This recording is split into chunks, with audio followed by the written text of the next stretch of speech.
परमेश्वर ने अपने सेवक यीशु की महिमान्वित किया, जिसे तुमने पकड़वा दिया। और जब पिलातुस ने उसे छोड़ देने का निर्णय किया तो तुमने उसके सामने उसे स्वीकार नहीं किया। तुमने उस पवित्र और धर्मी को अस्वीकार किया और एक हत्यारे के लिए विनती की कि वह तुम्हारे लिए छोड़ दिए जाए, परंतु जीवन के कर्ता को मार डाला, जिसे परमेश्वर ने मृतकों में से जिलाया, जिसके हम गवाह हैं। उसी के नाम में अर्थात उस विश्वास द्वारा जो यीशु के नाम पर है, इस मनुष्य को उसे तुम जानते और देखते भी हो बल मिला है। उसी विश्वास ने जो उसके द्वारा है इसे सबके सामने पूर्ण चंगाई दी है।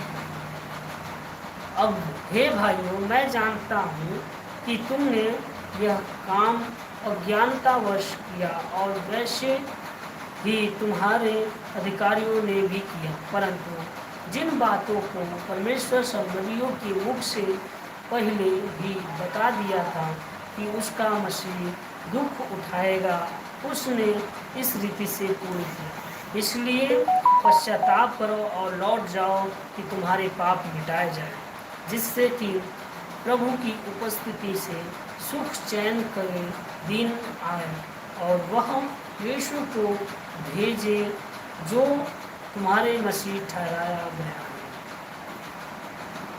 और जिससे स्वर्ग में उस समय तक रहना है जब तक कि समस्त वस्तुएं पूर्ण अवस्था में न आ जाए, जिसकी चर्चा प्राचीन काल से परमेश्वर ने की अपने पवित्र नबियों के मुख से की।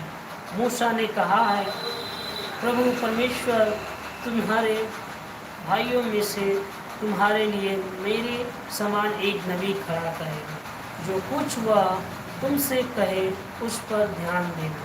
और ऐसा होगा कि प्रत्येक मनुष्य जो उस नबी की बातों पर ध्यान नहीं देता, लोगों को पूर्णतः नाश कर दिया जाएगा। और उस प्रकार समूएल और उसके पश्चात आने वाले जितने नबियों ने नबूवत की, उन सब ने इन दिनों की घोषणा की।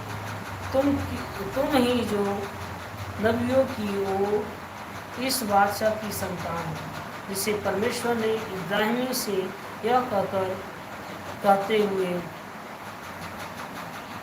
तुम्हारे पूर्वजों के साथ बांधे।